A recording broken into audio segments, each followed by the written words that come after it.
Bonjour à toutes et tous, vous écoutez First Print, votre podcast comics préféré pour une nouvelle émission du format Super Friends. Le format qui part à la rencontre des personnes qui font vivre la culture comics et la pop culture par leur travail au quotidien. Et aujourd'hui, on est dans un diptyque d'une émission consacrée à l'anthologie Batman The World qui vient de sortir chez Urban Comics. On vous avait déjà un petit peu parlé du projet dans de précédentes émissions. C'est une anthologie où, grosso modo, environ 13 équipes créatives qui viennent de 13 pays différents propose une histoire de Batman qui se situe dans le pays duquel les équipes créatives sont originaires. Et on est content d'avoir une partie de l'équipe créative française, puisque bien entendu la France était à l'honneur dans cette anthologie, avec une histoire qui est proposée par Mathieu Gabella et Thierry Martin. Et on a aujourd'hui avec nous dans Super Friends Mathieu Gabella, le scénariste. Mathieu, bienvenue à toi. Bonjour, merci. Tu vas bien ? Je vais très bien. Et tu aimes Batman du coup ? Oui, j'aime Batman. Ouais. Très bien, ça tombe bien puisqu'on va parler de ça aujourd'hui. Mais avant d'aborder vraiment le cas du Chevalier Noir, j'ai simplement un petit peu envie de revenir avec toi aussi sur ta carrière, puisque donc tu es scénariste depuis pas mal d'années maintenant.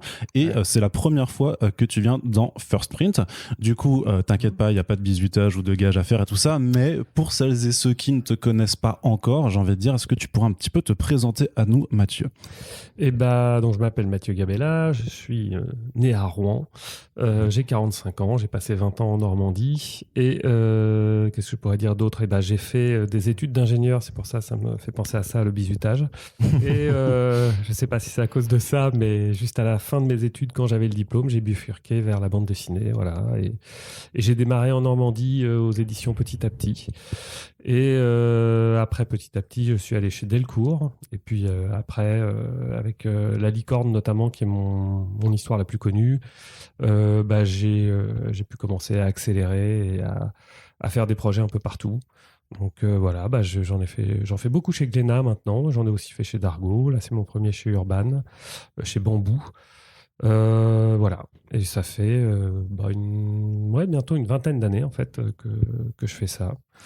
Et un peu d'audiovisuel à côté. Tu as aussi bossé sur de l'animation J'ai bossé un petit peu sur de l'animation. J'ai écrit, alors après, ça c'est le classique de l'audiovisuel. J'ai écrit un certain nombre de choses, payées ou en tout cas commandées, jamais diffusées. Mais voilà, j'ai été en contact avec un certain nombre de producteurs pour écrire des choses.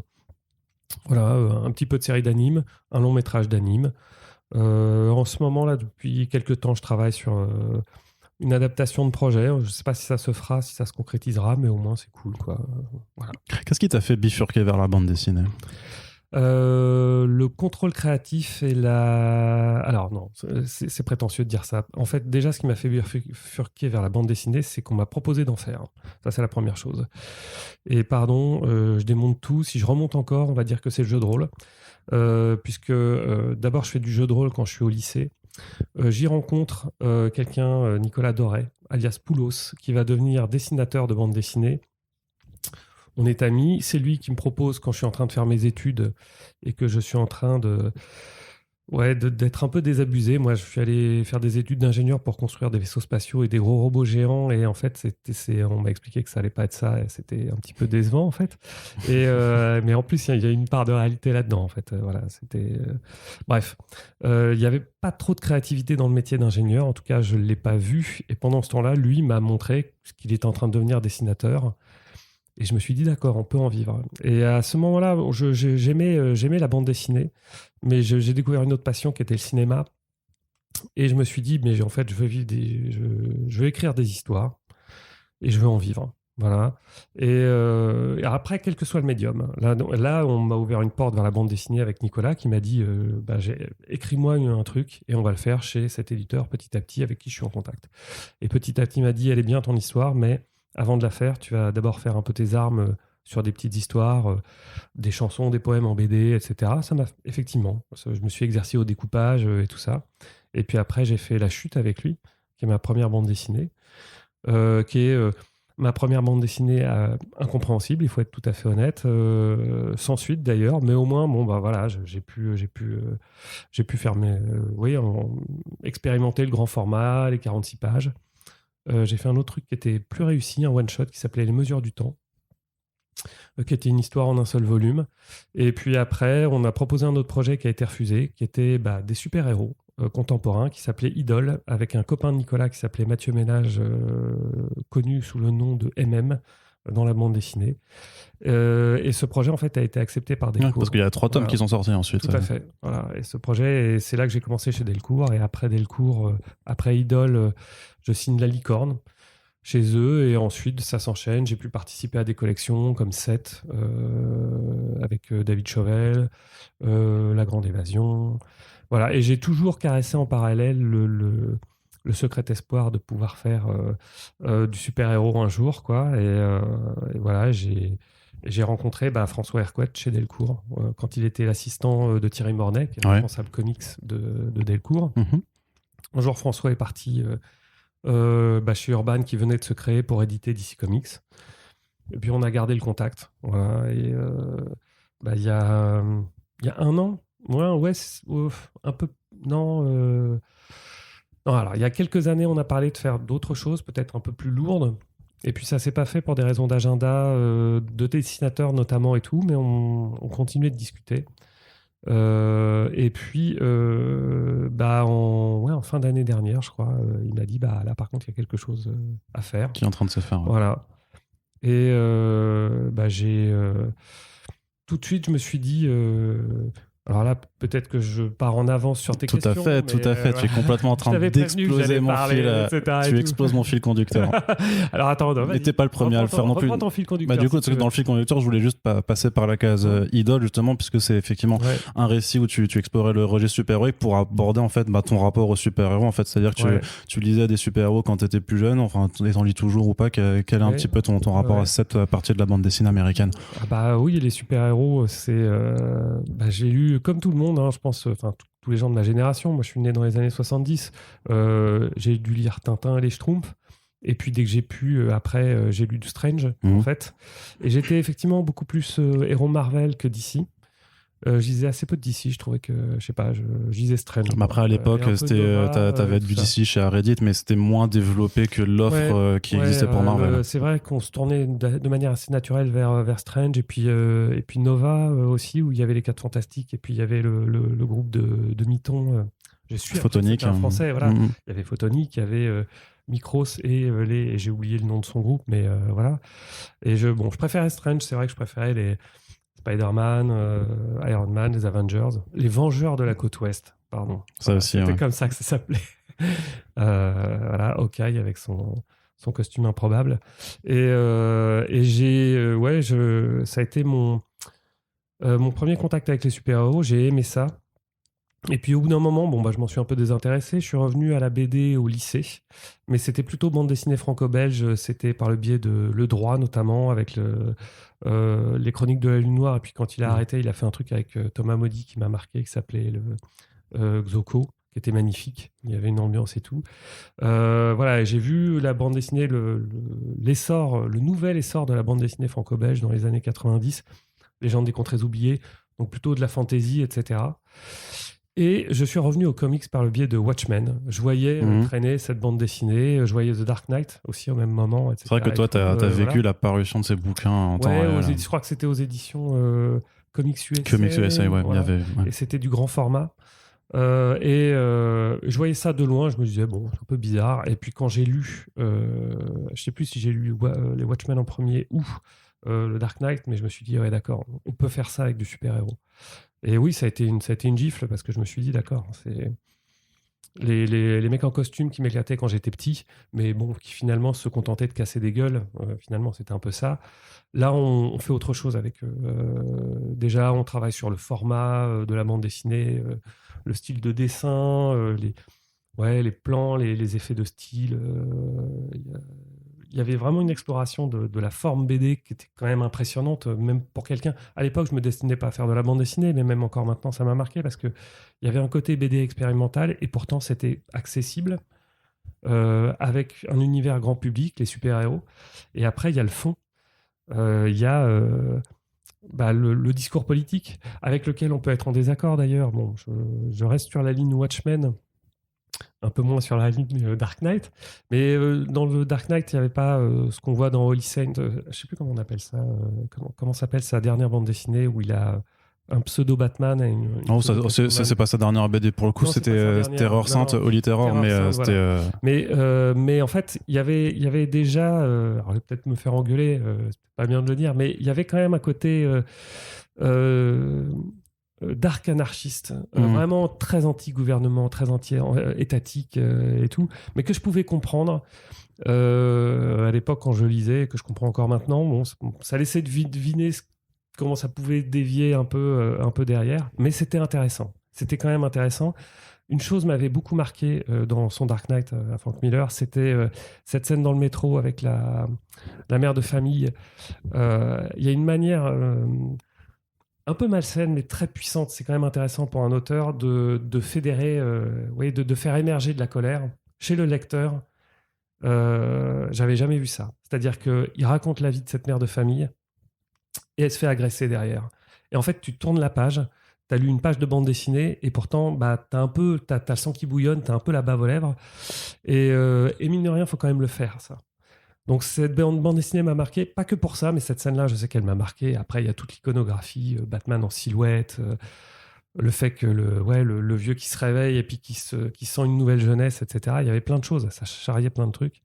Donc ça, et puis les Watchmen. Bon, les Watchmen, ça a été ma Bible pendant longtemps. Voilà, pardon, je suis désolé, je suis intarissable là-dessus, mais oui, c'est deux bandes dessinées qui m'ont vraiment marqué. Et quand j'ai pensé plus tard à écrire, je me suis dit, ouais, on peut faire des choses vraiment très très ambitieuses en BD. Bon, je n'ai pas atteint ce niveau, mais je sais en tout cas pourquoi j'ai envie d'aller, j'ai eu envie d'en faire. Bon, t'as quand même une conception du super-héros en fait qui dépasse effectivement juste la nature du fait que ce soit des personnages avec des costumes Je trouve que c'est intéressant. En fait, à un moment, notamment quand j'ai fait la licorne, j'en avais un peu ras-le-bol d'entendre partout qu'il y avait des allégories dans les histoires et qu'il fallait toujours porter un message.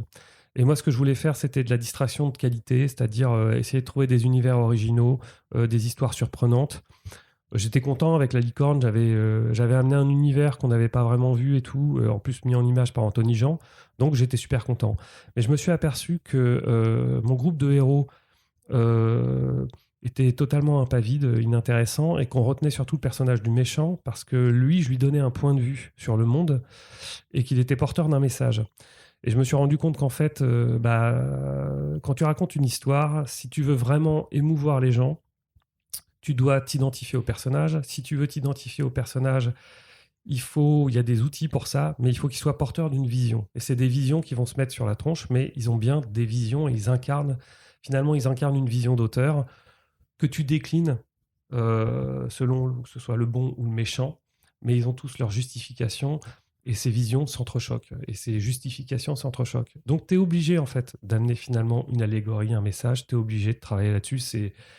C'est pas qu'on se la pète ou qu'on se croit investi d'une mission divine, on est obligé de le faire. Et effectivement, les super-héros n'échappent absolument pas à ça, et les histoires les plus intéressantes de super-héros, finalement, portent des allégories. Et même sur des conneries, par exemple, il y a eu des hurlements parce que le Batman de Zack Snyder tuait. Mais ça prouve justement que finalement, ça a une importance. Ton Batman tue ou tue pas, et ben, ça impacte certains lecteurs. Il y en a qui estiment que c'est plus lucide de le montrer en train de tuer parce que le monde est violent et noir. Il y en a d'autres qui disent, mais il améliore pas le monde. Je crois qu'il y a cette formule d'ailleurs qui avait été sortie par Batman dans une de ses histoires où il disait tuer un assassin, ça n'améliore en rien la situation. Donc voilà, juste ça, par exemple, ce genre de truc, ça crée des débats et des polémiques. Donc oui, ils incarnent quelque chose qui les dépasse, les super-héros. Et ils incarnent plein de choses. Hein. C'est même pour moi, c'est plus un genre, c'est quasiment un format, en fait. Tu peux parler de tout. Tu fous une cape, une identité secrète ou des pouvoirs que tu vas planquer à un personnage et tu peux parler de tout ce que tu veux. Voilà. Et quand on discutait de projet, j'étais arrivé sans peine avec 11 pitchs, même une quinzaine, je crois. Ok. Voilà, il y a vraiment plein de choses à faire. Et Batman pour toi particulièrement alors? Batman, selon dans The Dark Knight, il y a une vision effectivement un peu plus sombre et violente du personnage.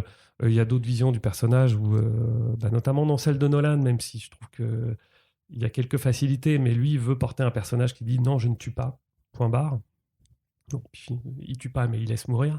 Mais bon, voilà, il y a, par exemple, après, moi, j'adore le personnage. Je vois ce qui m'avait marqué, l'autre interprétation qui m'avait marqué, c'était celle de Tim Burton, où là, il y avait pas. J'ai pas été marqué par le message. Il y en a certainement un, mais j'ai pas été marqué par ça. Mais par contre, par l'univers. l'esthétique. Voilà, l'esthétique grandiloquente et le fait que pour la première fois, Batman m'a foutu la trouille. Ça aussi, ça m'a marqué. C'est-à-dire que j'étais petit, j'avais 11 ans. Le film a été une révélation de cinéma. Je me suis dit, on peut faire ça au cinéma. Et je me suis dit, on peut faire ça avec les super-héros. Là encore, avec ce film-là, où je vois arriver sur le toit avec. On le voit en silence, en arrière-plan, arriver pendant que les deux mecs parlent de lui, justement, sans savoir qu'il est là, et examinent leur butin. Ils viennent de voler une famille. On croit que ça va être la famille de Bruce Wayne, mais en fait, non, c'est pas ça. Et elle est très maligne, cette scène, elle est super. Et le personnage, quand il arrive et qu'il fout la trouille, justement, à ces mecs-là, il m'a foutu la trouille à moi aussi. Et après, il y a toute l'esthétique burtonesque. Dans celui-là, dans le deuxième, où vraiment, j'étais fou quand je voyais ça. Donc, il y a des incarnations plus esthétiques. Après, en termes de message, moi, par exemple, il y a des choses qui m'intéressent sur c'est quoi le rôle d'un milliardaire aujourd'hui. Est-ce que ça change vraiment quelque chose de se costumer? Est-ce qu'il n'y a pas d'autre chose à faire? Et alors que paradoxalement, j'adore le fait qu'il se costume et qu'il soit très inquiétant la nuit et tout ça. Mais voilà, si tu veux le projeter dans le monde d'aujourd'hui, on a des gens comme Elon Musk ou Jeff Bezos et on peut s'interroger sur leur pouvoir, ce qu'ils en font, Bill Gates, etc. Et tout. Mais Bruce Wayne, c'est un. Moi, quand je vois Jeff Bezos, à chaque fois, je pense à Lex Luthor. Et je me demande si lui-même ne l'a pas en tête aussi. Je veux dire, le crâne rasé, les muscles, la fortune. Et en plus, il est super baraqué, il n'était pas comme ça avant. Donc voilà.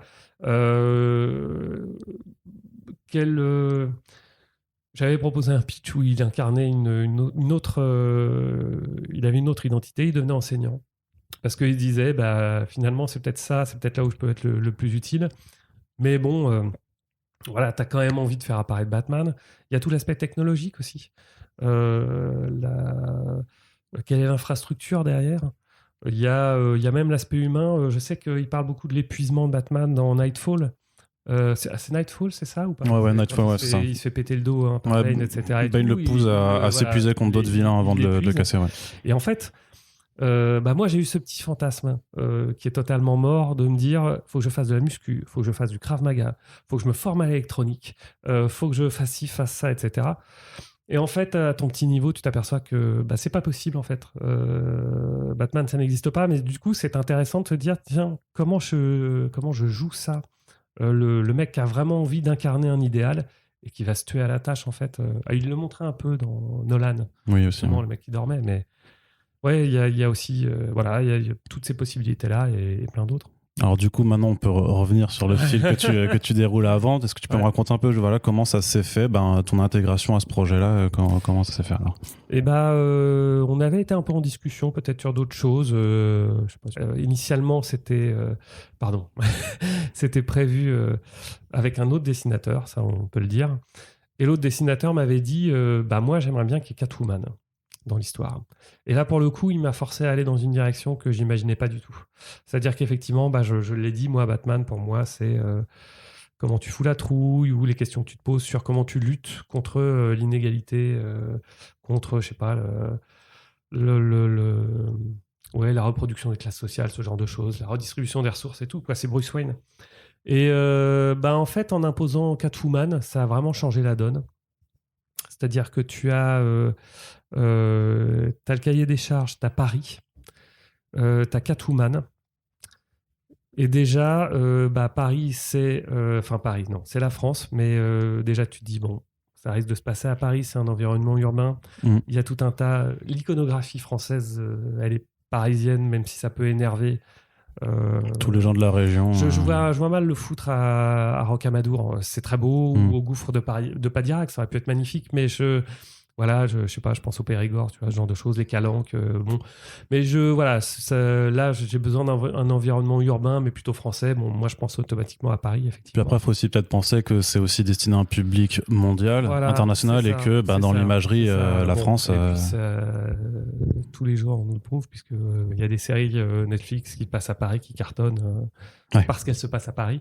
Voilà. Donc j'ai tout de suite, on me dit Batman France, j'ai l'iconographie parisienne, et en face j'ai un personnage qui évoque les cambriolages et la romance, la relation romantique. Donc cambriolage, romance, Paris, ça finit vite au musée du Louvre en fait.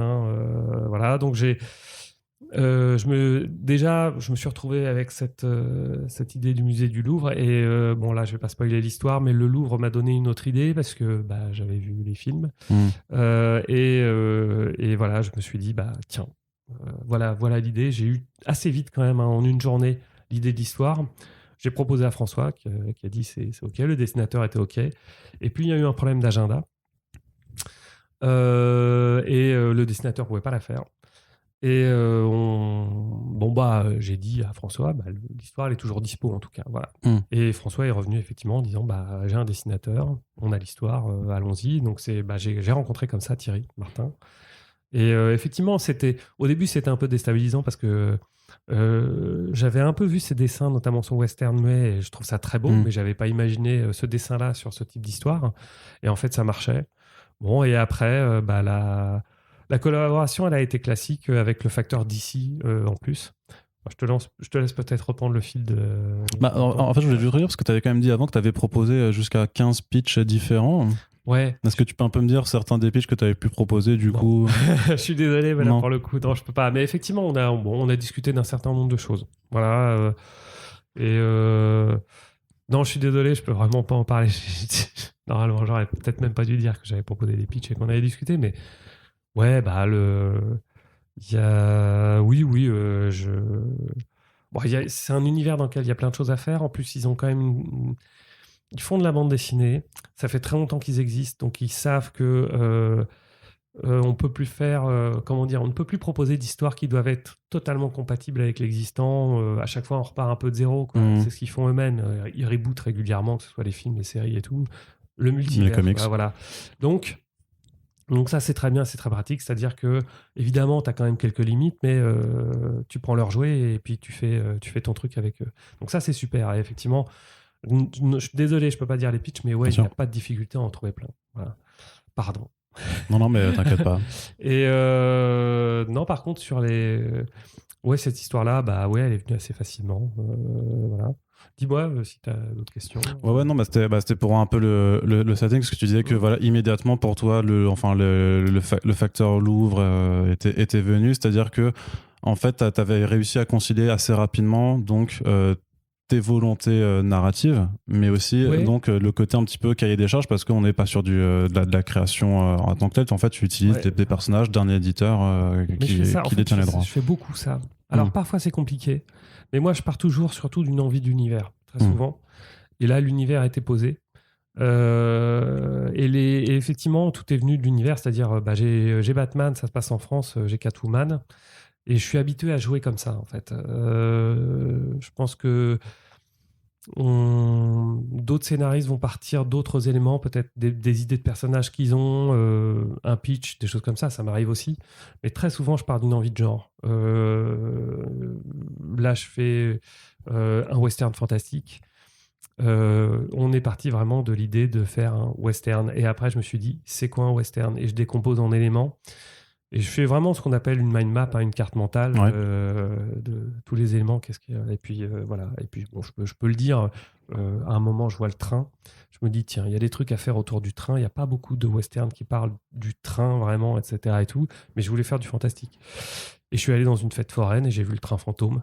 Et je me suis dit, voilà, ça va être ça, l'axe de mon western fantastique, ça va être le train, lié au médium, lié aux fantômes, lié aux âmes. Voilà, et je fonctionne comme ça. Et là, c'était pareil. Pour moi, c'est un jeu. T'es retourné au Louvre alors pour faire quelques recherches, ou tu l'avais assez en tête? Non, alors le Louvre, j'y suis allé très régulièrement à une époque. Et non, par contre, en plus, c'était en pleine pandémie, donc c'était compliqué. Mais par contre, j'ai fait des recherches pour être sûr que ça soit pas complètement foireux. Je suis allé regarder le plan. Après, il y avait quand même des soucis de droit, parce que au début, nous, on voulait faire l'entrée avec la pyramide, évidemment. Et ensuite, on s'est dit, le Louvre et les œuvres tombées dans le droit public du Louvre, c'est une chose. La pyramide, c'en est une autre. Certaines salles, c'en est une autre, parce que ce sont des œuvres de plasticiens qui sont encore vivants et faut des autorisations, faut des droits. Donc, on n'a pas osé. Même pour représenter Pour la juste en dessin? pyramide, on s'est dit, on va pas le faire. Pour la Ok. pyramide, on a représenté, enfin, Thierry a représenté une aile du Louvre, qu'on reconnaît. Et puis ensuite, il y a toutes les œuvres qui sont tombées dans le domaine public. Mais on s'est dit, la pyramide, on n'a pas osé. Voilà. On a eu un petit regret parce que derrière, on a vu une autre bande dessinée où la pyramide était représentée. Sans le moindre problème, donc je sais pas, les juristes de DC. Il y a eu une discussion ici avec les juristes d'Urban, enfin de médias, etc. Ouais, pour savoir qu'est-ce qui était faisable, alors Ouais, c'est tout un à peu fait. c'est ça. Ils ont préféré qu'on soit. Bon, et puis résultat des courses, on va être accueillis au Carrousel. Mm. Donc je pense que le Louvre est plutôt content qu'on ait fait la bande dessinée en parlant du Louvre. Bon, on aurait peut-être dû demander ou oser un peu plus, je sais pas. J'ai pas trop de regrets. Voilà, ça fonctionne quand même. Mais effectivement, il y a eu cette réflexion par contre sur la cohérence des lieux et sur ce qu'on peut montrer ou pas. Donc la Joconde, c'était obligatoire. La victoire de Samothrace, paradoxalement, qu'on connaît moins, mais qui a de la gueule, et en fait, quand les touristes la découvrent, ils font « Oh, c'est quoi ça ?» Bon, ça, je voulais. Là, voilà. Après, c'est ça. Après, tu te dis... Moi, j'avais fait la liste de c'est quoi les œuvres emblématiques du Louvre, et évidemment, celles où tu peux mettre en scène les persos à côté. Bon, et tu te dis, mais l'arrivée de Batman, c'est la victoire de Samothrace. Voilà, ça, c'est obligatoire. Et puis après, bah, il y a des... ouais, j'avais envie de rigoler un peu avec certains trucs. Le sacre de Napoléon. Voilà. Alors, deux choses. Et comment ça se passe un petit peu alors avec justement les réunions que vous aviez parce que tu es en contact alors avec DC Comics aussi Alors moi, je suis... de base, je suis un habitué au Skype, au Zoom. Enfin, Zoom, pas trop, mais téléphone beaucoup. Donc en fait, là, bah, on est passé en Zoom, évidemment, parce que c'était contexte pandémie. Et en fait... ceux qui ont vraiment l'habitude de bosser avec DC, c'est Urban. Donc c'était Yann Graff qui était en charge du projet. Et c'est lui qui faisait le lien et qui les connaît bien et qui nous disait bah ça et ça, c'est pas la peine. Puis ça, on va le tourner comme ça, on va en parler comme ça. Il y a eu des retours, je crois qu'il y a eu 2 vagues de retours. Il y a dû y avoir un retour sur le scénario et ensuite 2 vagues de retours sur les boards, mais pas plus. Et puis c'était quand même sur des détails en fait. C'était sur la manière dont les personnages s'appellent. Il y avait des doutes. Alors par contre, là-bas, ils sont plusieurs à faire des retours et Yann les centralisait, mais du coup, il y avait quand même des petits soucis parce que il y a eu des choses un petit peu contradictoires entre les premiers et deuxième retours. Bon, c'était des conneries, hein, mais sur la manière dont les personnages se parlaient, est-ce qu'ils connaissaient leurs identités secrètes ou pas? Voilà. Puis c'est vrai qu'il y a certaines ambiguïtés où parfois on a l'impression que Batman connaît l'identité secrète de Selina Kyle, mais l'inverse n'est pas toujours vrai. Et voilà, moi je préférais qu'ils s'appellent par leur prénom, mais je crois qu'on l'a pas fait finalement. Voilà. Et on a été obligé de biaiser un peu pour essayer de rendre ça quand même un peu fluide. Voilà. C'était une des discussions. Et sur le board, sur les choix graphiques, pas trop. Voilà. Il y a eu des discussions surtout entre nous 3. Mais je crois pas que DC ait dit non, c'est pas comme ça qu'on met en scène le perso et tout. Ils étaient assez contents de ce que faisait Thierry. Voilà. C'est pas trop compliqué alors de réussir à catalyser vraiment une histoire et de raconter quelque chose dans un espace quand même assez limité, parce que là l'exercice c'est de faire une histoire en 10 planches. Oui, on triche un peu. Alors le Louvre c'est grand, c'est vertical. T'as quand même des endroits où tu peux faire bouger Batman. T'as des espaces assez grands. Et puis après, tu peux tricher au bout d'un moment. C'est-à-dire que moi je voulais être cohérent pour faire plaisir aux Parisiens, aux gens qui sont des habitués du musée, mais ils vont être 10 à lire la BD. Tous les autres, ils savent qu'il y a la Joconde, ils savent qu'il y a certaines œuvres au Louvre, mais ils s'en foutent en fait. Donc, je voulais pas qu'on se fasse trop taper dessus, mais à un moment, je sais qu'il y a quelques raccourcis qu'on a pris parce qu'on s'est dit non, on peut pas. Il va pas passer par l'escalier B et puis ensuite s'arrêter à l'espace 3 et c'est juste pas possible. Donc on a triché, mais par contre non, c'est quand même même quand on le connaît et qu'on l'a en tête, c'est quand même un bel espace, le Louvre. Il y a des escaliers spectaculaires, tu as des choses à faire, donc tu peux t'amuser. Voilà. Ouais, je pense aussi juste en termes de nombre de planches, en fait. Est-ce que c'est plus difficile pour toi de faire des courtes histoires par rapport à une BD plus traditionnelle? Moi j'ai un vrai problème, c'est-à-dire que j'ai tendance à charger la mule. Plus on me donne de la place, pire c'est. Pour être honnête, mes trilogies ont des fins un peu denses. Je suis en train de résoudre ce problème. Enfin, je l'ai résolu. J'ai commencé à le résoudre il y a quelques années et ça va de mieux en mieux. Parce que en fait, j'écris vraiment maintenant. Avant, j'avais les grandes lignes de la fin, mais maintenant, j'écris vraiment bien en détail. J'écris en fait les tomes 2 et 3 maintenant de mes trilogies, parce que j'en ai fait beaucoup. Je les écris en même temps. Donc comme ça, c'est fait. Avant, j'avais tendance à arriver à avoir toutes les grandes lignes du tome 3 et puis à charger à fond. Et ça faisait des choses très, très, très denses. Et je m'en suis toujours mieux sorti sur des one-shots, parce que j'écris la fin dès le début. Et sur l'histoire courte, non, j'ai pas trop de problèmes. Vraiment. Et ça s'est très bien passé sur celui-là, enfin, je crois. J'ai ressenti aucune difficulté. L'histoire est assez simple, hein, en fait. Mhm. Je me suis dit, voilà, il y a quelques points forts. On essaie de faire en sorte d'avoir des points forts sympas qui surprennent un peu. Et par contre, ouais, on va pas charger, quoi. C'est 10 pages. Comme je disais à Yann, je vais pas faire mon Dark Knight Returns en 10 pages. Un condensé, ouais, c'est un peu compliqué. J'aimerais bien le faire un jour, mais pas en 10 pages. Et parce que tu arrives aussi à manier l'équilibre aussi entre à la fois le setting qui est nocturne, enfin qui est vraiment celui de Batman avec Thierry Martin qui est quand même dans un dessin assez relativement sombre, Ouais. et la tonalité qui est vachement plus légère, enfin qui commence au début comme une histoire effectivement Ouais. de course-poursuite entre Batman et Catwoman dans le lourd, et puis ça part un petit peu dans une autre direction sur la fin qui est vachement plus légère et qui m'a même presque un peu surprise, enfin enfin agréablement surprise en fait. Non, c'est après, ça vient de... Moi, tu sais, je pose l'histoire et effectivement, j'ai une évolution de ton en tête, ça c'est vrai, mais elle doit se rendre visuellement. Donc là, ça devient le travail de Thierry et nous, on se contente de dire avec Yann, je ressens ce que j'espérais ressentir ou pas. Et d'ailleurs, j'ai ressenti ce que j'espérais ressentir. Donc oui, je peux pas dire que ce soit spécifiquement moi. Là, c'est vraiment on pose le truc et on essaie oui, je peux pas vraiment dire comment j'ai fait. On l'a fait à trois. Voilà, je savais qu'il y aurait cette surprise et que la surprise en question allait complètement faire bifurquer l'histoire, quoi. Jusqu'au bout, on se dit mais qu'est-ce qu'ils font. Je pense même qu'à un moment, on se dit bon, ouais, on a bien compris qu'ils se poursuivent. Et voilà, ça par contre, en termes de structure, je sais que quand j'amène ce truc-là, je peux faire changer l'histoire de direction et que ça va fonctionner. Et quel que soit finalement le dessin, en fait. Voilà. Et puis, après, Thierry, écoute, après, c'est. Ça se passait comment votre collaboration alors De manière très classique. Et peut-être même mieux encore que d'habitude, parce que là, je pense que d'habitude, quand tu fais un projet à toi, chacun injecte de sa personnalité et de temps en temps, il peut y avoir des petites frictions où on se dit ah non, là, c'est pas trop ce que j'aurais voulu faire quand même. Moi, je pensais plus à ça, etc. et tout. Bon, ça, au début de ma carrière, ça pouvait arriver. Et puis maintenant, je prends très en amont. Moi, j'arrive avec. Parfois, j'écris pour. Parfois, j'arrive avec des projets quand même bien, bien développés, mais je dis au dessinateur super si le projet te plaît, mais dis-moi quand même ce que tu veux que j'aménage. Et là, c'était très différent. C'est-à-dire que l'histoire était faite, mais par contre, c'est quand même une licence. Et en plus, c'est une licence sur laquelle on voulait bosser tous les deux. Donc, on est arrivé en disant tous les deux, on fait un Batman, c'est trop cool. Et donc, on va pas se prendre le chou. C'était vraiment. Moi, j'étais vraiment en. Écoute, je te dis, là, moi, j'aurais plutôt fait ça, ça et ça. Qu'est-ce que t'en penses? Là, oui, là, non. Ok, très bien. Puis voilà, point barre. Donc ça a été vraiment super cool. En plus, globalement, moi, j'étais toujours quand même assez content. Voilà, donc non, ça a été vraiment très très simple. Et combien de temps ça a pris votre relation de travail? Ça a pris combien de temps pour avoir toutes les Quelques planches? mois, mais pas plus, parce Ouais. qu'en fait, 10 pages, ça va vite. Hein.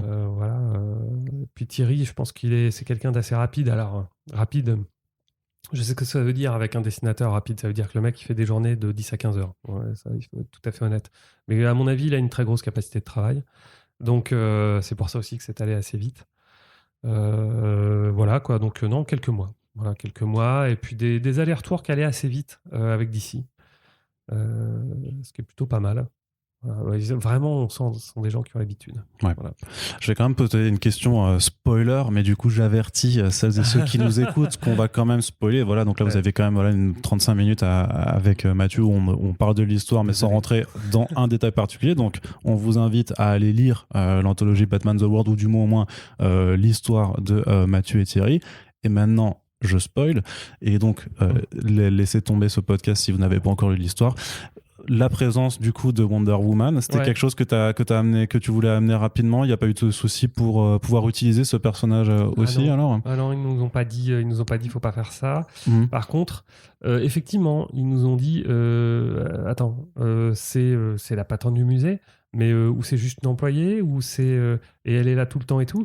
Et là, effectivement, il y a eu une petite incompréhension, mais on a tourné un dialogue un peu, etc. et tout. Mais pour moi, bah voilà, c'est un univers où, comme Gal Gadot dans les films, effectivement, elle bosse au musée du Louvre. Voilà, donc c'était ton inspiration, ça. Ouais. C'est ça, c'est clair. C'est-à-dire, je me suis dit, je suis au Louvre, puis tout de suite, ça fait tilt. Le Louvre, il y a un troisième perso, Wonder Woman.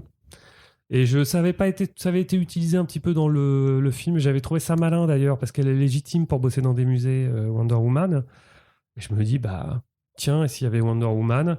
Puis je repense au lasso de vérité, et ouais, ça a fait tilt, lasso de vérité, relation entre Catwoman et Bruce Wayne, et je me dis, ça fait totalement partir l'histoire dans une autre direction, mais ça fonctionne. Moi, j'avais pas vu ça. J'ai testé, et quand le dessinateur et François m'ont dit, bah ouais, super, moi très bien. Parce que t'envisageais quoi avant de vraiment ramener Wonder Woman? C'est ma première idée. D'accord, c'est mon premier assemblage d'idées.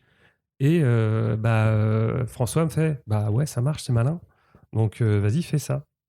Ok, très bien. Et comment on écrit alors cette scène particulière quand elle apparaît? D'abord, elle est dans l'ombre, et donc après, t'as le reveal. Comment ça s'écrit, ce genre de scène particulièrement? Ah bah j'avais... Oh mais je sais pas, pour moi c'est instinctif. C'est-à-dire que l'arrivée d'un personnage important, c'est toujours en deux temps. C'est un peu cliché d'ailleurs, mais je trouve que ça continue de marcher. C'est-à-dire que tu l'entends parler d'abord, et ensuite tu le vois et tu fais boum, mon Dieu. Voilà, donc ça va être une voix hors champ. Tu vas jouer ça en fin de page droite de préférence, pour que tu aies vraiment la surprise. Pour le page turner, ouais. Donc ça pose la question évidemment du chemin de fer. Je ne sais pas d'ailleurs à quoi ça ressemble, si ça fonctionne ou si c'est en page de droite. Si, c'est en page de droite, oui, ça marche. Et donc très bien. Et donc il faut réserver la surprise, et puis après, je sais même plus ça d'ailleurs, si on a fait... Moi je sais que je voulais aussi on la voit de dos puis de face, mais je sais pas ça si on l'a fait au final et tout. Je sais que...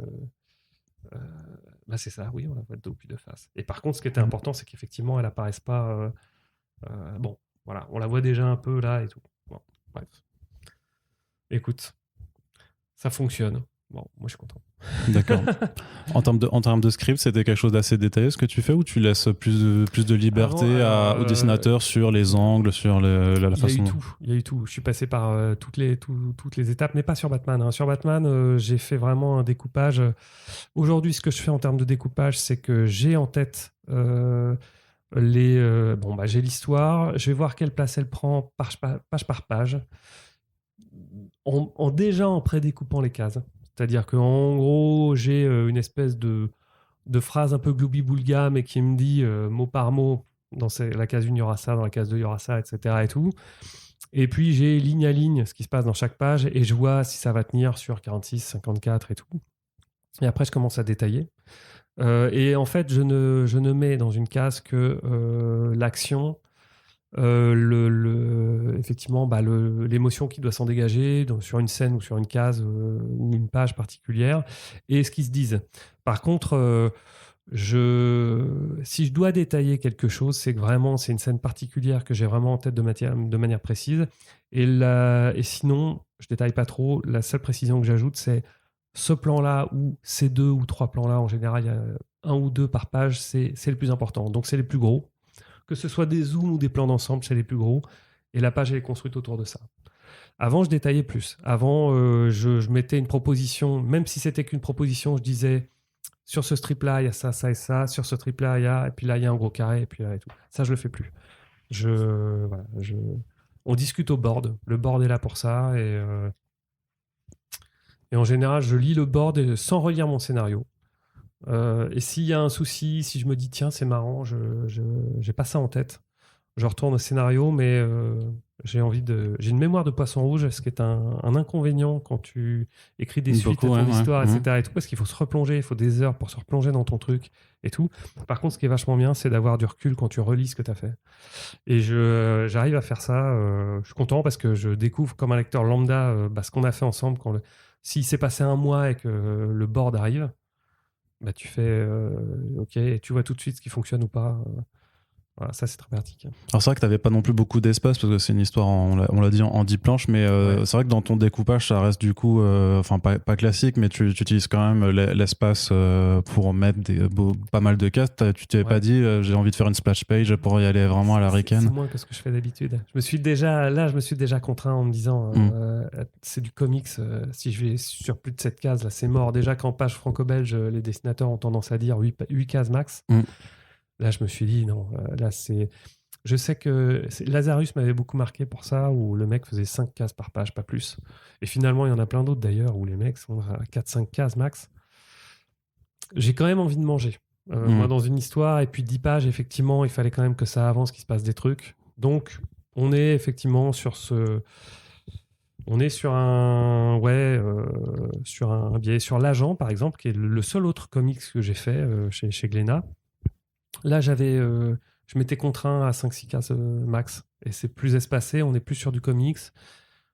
Chapitrage 20 pages, etc. Et tout. Et c'est très intéressant comme exercice d'ailleurs aussi. Parce que là, c'est pareil, tu rythmes pas ton histoire de la même manière. Et d'ailleurs, j'ai préféré faire ça. Parce qu'en fait, il y a du cliff, ça avance, etc. Et tout. Ouais. En 46 pages, tu mets ta grosse scène au milieu, ta grosse scène au début, ta grosse scène à la fin. Bon, là, c'est toutes les 20 pages, boum, boum, boum, boum. Même pas toutes les 10, quoi. Donc, il faut que ça avance. Voilà. Pour avoir une question de rythme. Et j'avais une dernière question aussi à te poser par rapport juste à la scène de fin où, en fait, donc on découvre qu'en fait, Catwoman a tiré Batman dans un guet-apens quelque part pour lui... Bah oui, non, on est dans la partie spoiler maintenant. Donc, pour lui poser une question avec le lasso de vérité.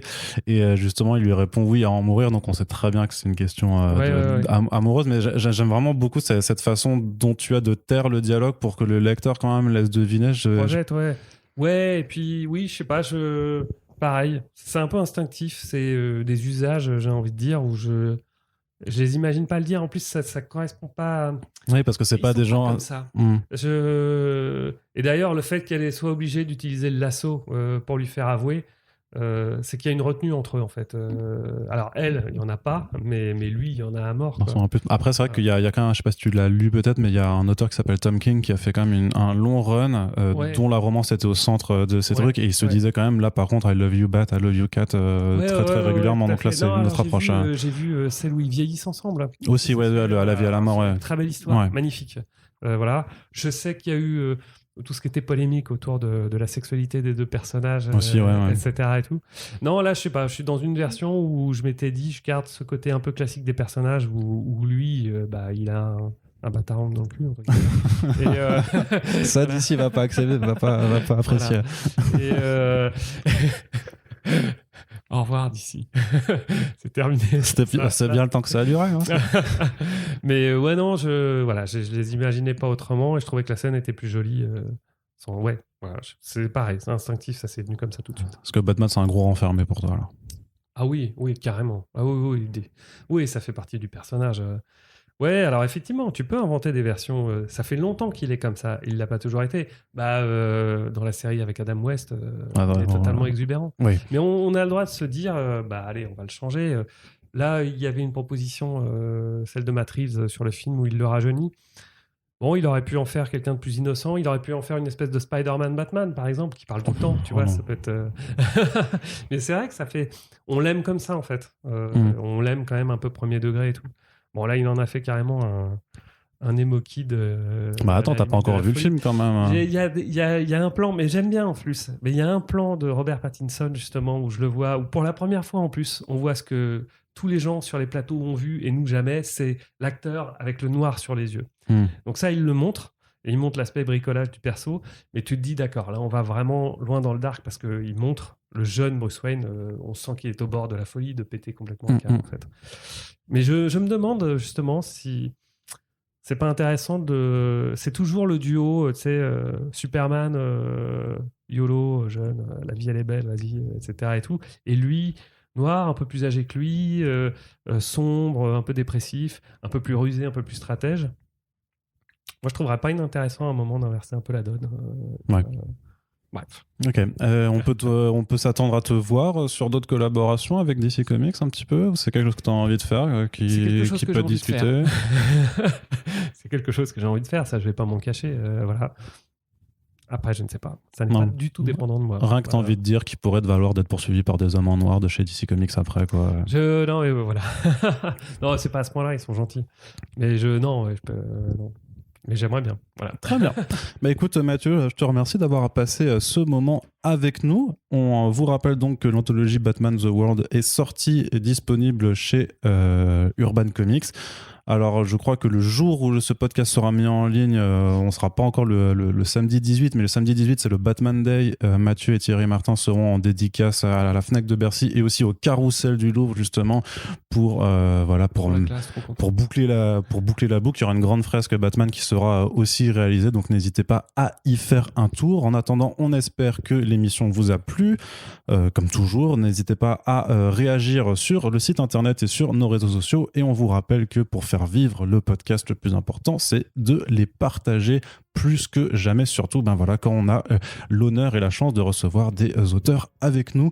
Sur ce, je vous dis à très bientôt. Merci encore Mathieu pour ta présence, et donc à très bientôt pour le prochain podcast. Salut!